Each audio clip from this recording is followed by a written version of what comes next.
From this video we will learn when reptilians came to Earth, and what is their strategy for conquering a planet or civilization.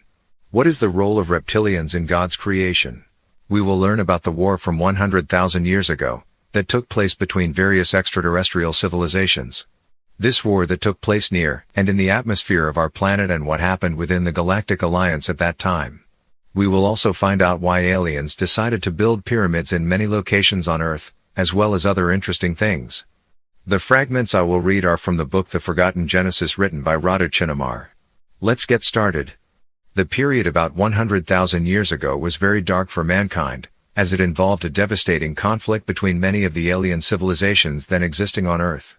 I would even go so far as to say that was the most terrible confrontation I have ever seen, in relation to Earth, but it was entirely alien in origin. All of the warring parties were extraterrestrial and were disputing territory or power of influence. It was a very difficult time, a breakup period, because many civilizations broke away from the Galactic Alliance they had joined.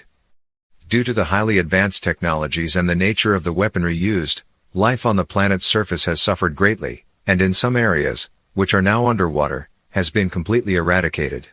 I have seen terrible images of this conflict, which took place both in the Earth's atmosphere and outside it, in outer space.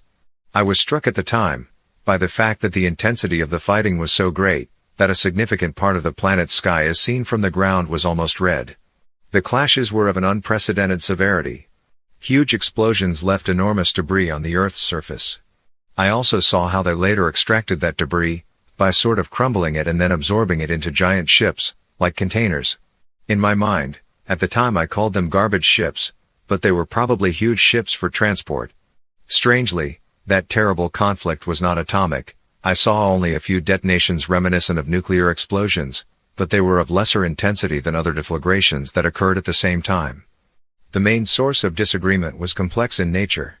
It involved a race of evil beings from our galaxy with reptilian traits. In the economy of the universe, reptilians seem to have a special destiny, for they appear at key points in the evolution of races or civilizations, even if their actions are not conscious of this, but directed only towards a selfish goal of control and oppression. From the presentation I have seen, reptilian beings live long lives and in order to thrive they seek to find a suitable ground from which to feed, so reptilians seek to conquer planets and civilizations to exploit and use to accomplish their goals, but in such a way that they don't have to worry too much about them. Being quite technologically advanced, they aim to infiltrate those regions and star systems of the galaxy where advanced civilizations already exist, but not as much as their own. They are not interested in primitive civilizations or civilizations that have just reached the dawn of technological progress, as they aim for those that already have some potential, in order to conquer them relatively easily, but still have something to use from them afterwards, according to their level of development. From this point of view, reptilians can be said to be pragmatic. If the civilization in question were primitive or at too low a level of development, this would imply a consistent effort on their part to shepherd it, where they do not want to work too hard. On the other hand, if they conquered too much too fast, it would exceed their possibilities of covering and control. This is why the evil reptilians show amazing patience, specializing in subversive infiltration actions. They corrupt and conquer an advanced civilization not necessarily by destroying, pillaging and then leaving the planet, but mostly by undermining it, by intrigue and corruption. In other words, in most cases they are not brutal predators, but work at more refined levels, through hybridization and the introduction of low vibrational frequency genes. They know that if they get to corrupt enough of a race's DNA, it will eventually retain their specific imprint and then they will always have a foothold and action in that civilization.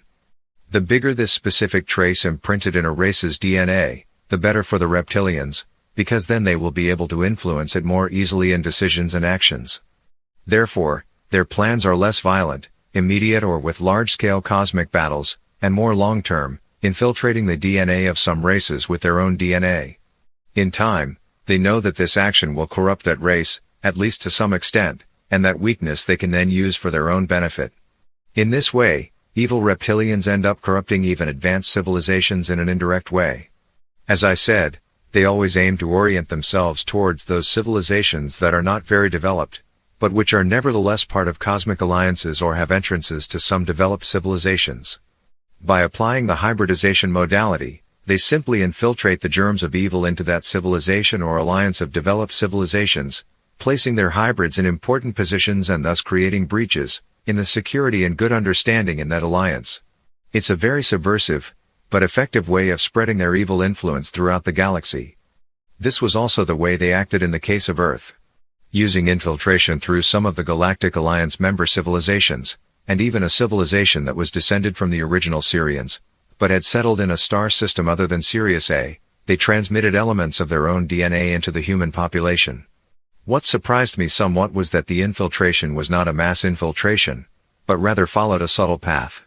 I have seen that, through certain hybridization actions, their genes corrupted the DNA of a small number of human beings at first, but that corruption later spread to a large number of beings, taking the form of negative ways of thinking and acting. They manifested themselves mostly through misguided beliefs, which through repetition from generation to generation came to create perverted gaps and connections within human DNA.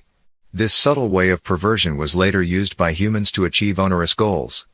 So, in ancient times reptilians initially planted a few bad seeds, which then proliferated and developed over time to the point where their influence in human DNA could no longer be denied or annihilated.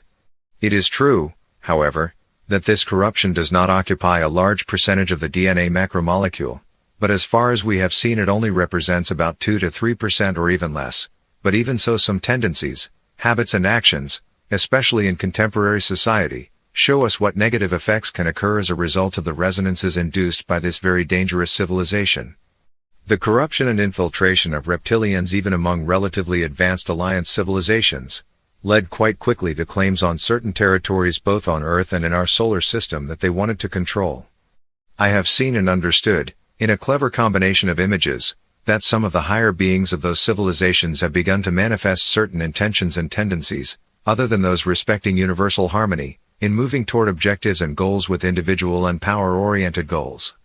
In other words, they began to decline spiritually, because the path of temptation is very winding and treacherous, and the evil reptilians know very well the tricks by which to influence beings and even entire civilizations in this direction. The problem was that those alien beings, representing some Alliance civilizations, began to forcibly demarcate some territories of influence, which they took under occupation. Following the outbreak of conflict, the Alliance broke up for a time and split into several smaller alliances according to affinities and interests. That was a very turbulent and challenging time for mankind. As far as I have seen, it took over 20,000 years for things to get back to normal and to restore some balance, both in the planet's ecosystem and in the existence of humanity since then. At the same time, the original alliance was rebuilt to some extent. Images showed me condensations of fleets or various snapshots of diplomatic meetings between representatives of civilizations, which varied in number of members. It was the only way I could figure out what actually happened immediately after the conflict. Then, about 70,000 years ago, the Sirians of the Sirius A system decided to strengthen that alliance, of which they were also a part. They did not intervene armed in the great conflict in the alliance, although practically speaking they were the patrons. The Sirians then only played the role of mediators. Being somewhat puzzled by this, I asked why they did not intervene in that conflict, to end it or at least to mitigate it. The man from Apellos explained to me that, on the scale it was, that war between alien civilizations involved not only Earth, but also had as an element of dispute a demarcation of areas of interest in the galaxy, for different forces and groups within it. The situation was tense on several planets, and that's why the Sirians sought to protect as much as possible the galactic sector we were part of. Perhaps if they had actually intervened in the conflict, it would have escalated hostilities and at some point the situation could have become uncontrollable. On the other hand, they wished to leave the course of events and individual choices free, in accordance with cosmic laws and principles, intervening only where the recklessness of some civilizations could bring great destruction or irreparable disruption to the natural course of things and the divinely integrated plans. The Sirians have never wanted to escalate conflicts, even though they could have won them quite easily, thanks to their extraordinary technological advance. They prefer the alternative of peace and evolution, which is in accordance with the laws of universal harmony, and seek to respect as much as possible the free will of the civilizations they come into contact with. Only when they are attacked and have to defend themselves, as I have seen in the great confrontations with the Reptilians, do they use their highly advanced combat capabilities. In the terrible alien space war about 100,000 years ago, they limited themselves to supporting the diplomatic path, mediating certain relationships between conflicting extraterrestrial civilizations. As I said, the core of the evil was the influence of the Reptilians. After the end of the conflict, the Sirians wanted a strengthening of the galactic alliance of which they were a part. Their resolve was driven by the need to prevent, in the future and as far as possible, the corruption by reptilian conquest of other civilizations within the grouping of alien civilizations. This had already happened to some extent, and the negative influence of the Reptilians had been felt in quite a few areas on Earth. The strengthening of the galactic alliance implied closer cooperation and mutual aid between those civilizations that formed it. It was an eminently beneficial alliance, as I was told there were others in the galaxy and other sectors. The beneficial alliance, made up of Sirians, Pleiadians, Arcturians and dozens of other civilizations, had a counterweight, in the sense that the Reptilians also formed an alliance with several civilizations oriented towards conquering, exploiting and controlling planets or even star systems.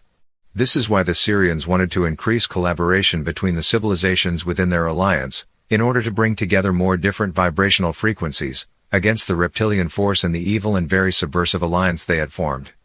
Therefore, it was important to prevent one of the less developed civilizations of the Galactic Alliance, from being attracted or conquered by the Reptilians, which would have repercussions both among the Galactic Alliance and the genetic laboratory on Earth.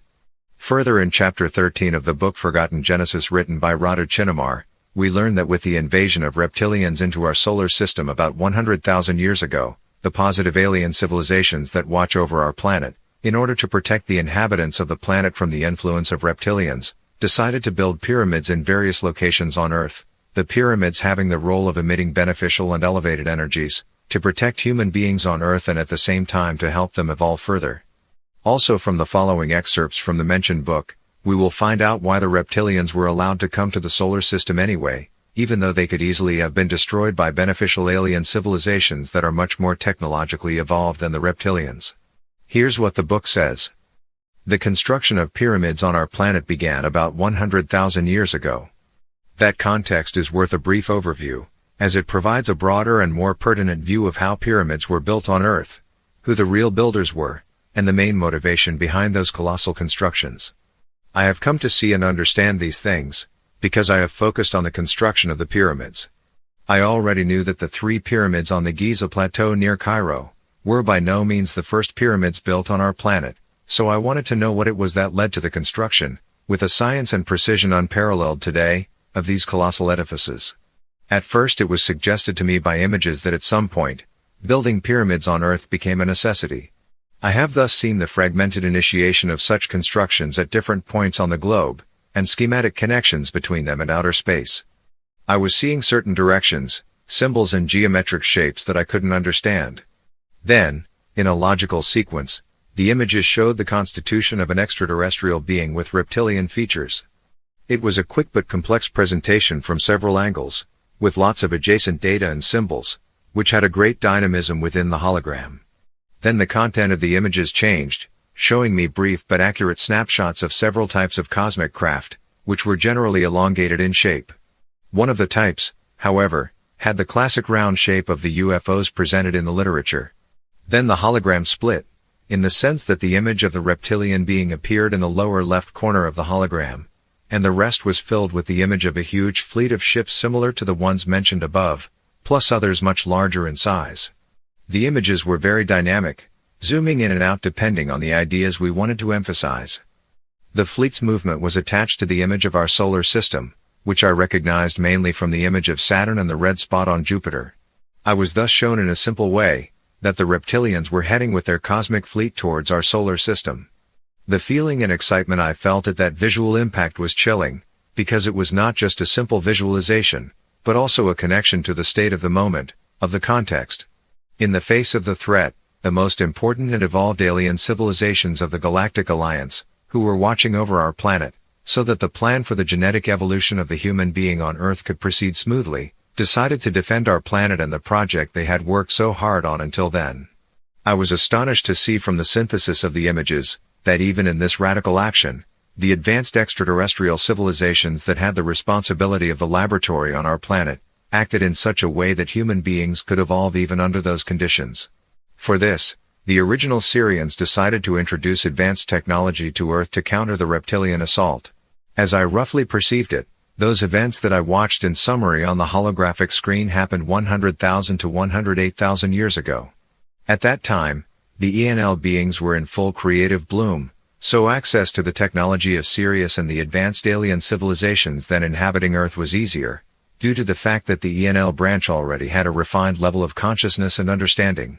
The technology of the Great Resonators referred to the construction of enormous edifices in various points on the globe, which would be like beacons of elevated subtle energy, which had the ability to gradually induce important changes in the DNA of human beings, through its resonance with those energies.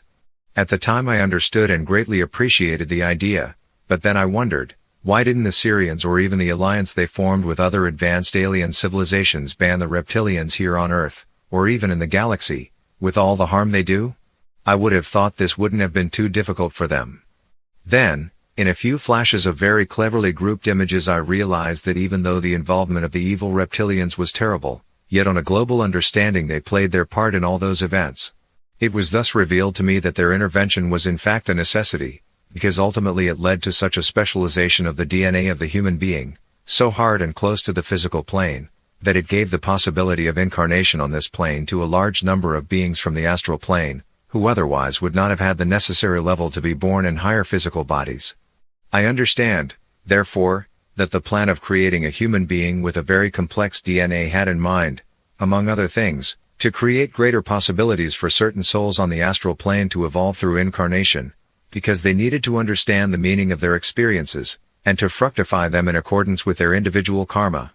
This could only be done by incarnating into physical bodies with very specialized frequencies, that is very concrete, because those souls could not be born otherwise, because of the karmic limitations they had. They could only continue their evolution in this way if they were born in a very concrete body, which would allow them to go through certain existential crises, so that they could understand the need to adjust the way they live their lives. The fact that human DNA was very specialized and separated on many different branches and directions of development and evolution, also contributed to the birth of a diversity of souls and entities on the astral plane, corresponding to a wide range of vibrational frequencies, and that is why humanity began to appear as a multicolored fan of such frequencies and tendencies, which made it to be called a nursery. On the other hand, reptilians could not control the entire population of the planet, but only those beings who resonated with them, who had at least some reptilian influence and energy in their DNA. Some of these influences were harsher, and those beings became their acolytes, others were less harsh, and then there was an intense struggle for the total suborcloning of those beings. In fact, the reptilians wanted to suppress the rest of the population in order to conquer the entire planet. They were technologically advanced enough that they created a lower frequency mental network, a kind of cage that could influence to some extent even beings that didn't resonate with them. This is still true today, with certain corrections. By enabling the introduction of great resonator technology, that is, giant constructions on Earth, the Alliance has given new impetus and concrete help to human beings both, to evolve and to use those edifices for defense purposes. The great resonators are in fact, for the most part, the pyramids and ziggurats that we can admire today in precisely aligned areas on Earth. The creation of these extraordinary constructions was also a further help for the spiritual future of mankind, for after the retreat of Shambhala and the sinking of Atlantis, there had to be centers on the surface of the planet that would sustain at least to some extent the light and spirituality of the past. But the pyramids were built until then, in much older periods of humanity, primarily out of the need to keep in touch at great distances with the gods, that is, with extraterrestrial civilizations that had a decisive role in the evolution of the DNA of the human race on Earth. In the case of such gigantic constructions, this was possible, because in reality the pyramids are very powerful telepathic transmitters of subtle energy and information. Secondly, their construction became necessary in those times, because pyramids constantly create a refinement of the subtle emotional energies of human beings. This was of great help, especially in those times when tensions and wars had reached high levels, due to the influence of evil reptilians. Therefore, the egregore of human beings and their specific mental field had to be supported, and helped to evolve further, and that is why, one of the main methods to achieve this was the introduction of technology and knowledge of the extremely elaborate and difficult construction of pyramids, as great resonators of beneficial energies in the universe. Then from chapter 14 of the book The Forgotten Genesis written by Radu Chinnamar, we learn the following things about reptilians that happened about 7,000 years ago. Here's what the book says. Looking very closely and interested in various aspects of the many wars that have been fought, and especially the interventions of reptilians on Earth, I wondered why the pure, original extraterrestrial civilizations, such as the basic Sirian, Pleiadian or Arcturian, which have always been presented in the front line on the holographic screen, as the most important and powerful in the Galactic Alliance, did not shield around the Earth, to protect it from repeated attempts of penetration or influence of reptilians? In a subsequent discussion with the man from Apellos, I understood that since Earth had been chosen to become the breeding site of a nursery for superior DNA, that is, human beings with very complex DNA, they also had to be able to face and solve different kinds of problems, including that of an evil influence. The Alliance believed that at that time, about 7,000 years ago, the DNA of ENK beings was ready to deal with such influences. In other words, the Alliance gave humanity the opportunity to direct its own destiny for the most part, through freely made choices and the issues it faced, which would later be reflected in the DNA, as an added experience and implicitly as a strengthening of itself. This would not have been possible several tens of thousands of years ago, when ENK beings were not yet sufficiently developed at the DNA level, because there was a danger of their total subjugation by the reptilian race, or even of their evolution being blocked. That is why the Alliance intervened and helped humanity until that moment, in order to provide the necessary time for its development and evolution.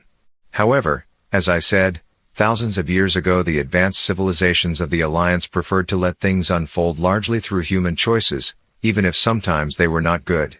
This was a necessity, because ENK beings needed to wake up and sustain their complex genetics further. What is particularly interesting, as the man from Apellos told me, is that ENK beings had already begun at that time to develop a monotheistic spiritual knowledge, that is, they were looking for an even more hidden root for everything that existed, beyond the many gods and goddesses of the Egyptian pantheon. This was further evidence of the maturation of their DNA and the line of evolution they followed. Then, also from the book The Forgotten Genesis, we learn what events happened on Earth about 4,800 years ago BC, when again reptilians were involved. Here's what the book says. Then the images jumped rather quickly to another historical reality, which was, as far as I have calculated, around 4,800 BC. I have seen that among some of the civilizations that supported that process of transmitting the ancient scientific and spiritual knowledge dowry, that helped form powerful centers of spirituality on Earth, certain dissensions began to arise. These turned into a fairly strong, but short-lived war. Humans were also involved, and the end result led to a reorganization of the Alliance, so that many of the initiatory centers on the planet came under the tutelage of civilizations, other than the original ones. It also involved changing customs, names of deities, and even elements of knowledge. Some mutations have also occurred in people's religions. Basically, and as far as I could tell, the reason for the conflict, which this time was less intense than the one about 100,000 years ago, had the same root, the negative influence of reptilians. The problem was that some of the alien gods of antiquity lived in areas of the galaxy that had begun to be shadowed by the presence and nefarious influence of reptilians. Therefore, it was difficult and even dangerous to allow such a negative infusion of conception, and even genetic modification into human DNA, if the pantheon of Egyptian gods remained unchanged. The aspect was quite delicate, as all human civilizations that have passed over time, especially after 30,000 BC, received the endorsement of those alien gods who contributed to the formation of spiritual centers on Earth, to the construction of pyramids, as well as other priestly edifices. However, due to reptilian influences that slowly spread even among some of the fairly advanced alien civilizations, several thousand years ago, the Galactic Alliance had to alter the pantheon, with some gods being replaced by others from other Alliance civilizations. However, this change did not sit well with some of the ENK beings, who wanted to remain loyal to the old gods. Thus, tensions began to arise between the human populations, which later spread to some of the alien civilizations in the Alliance.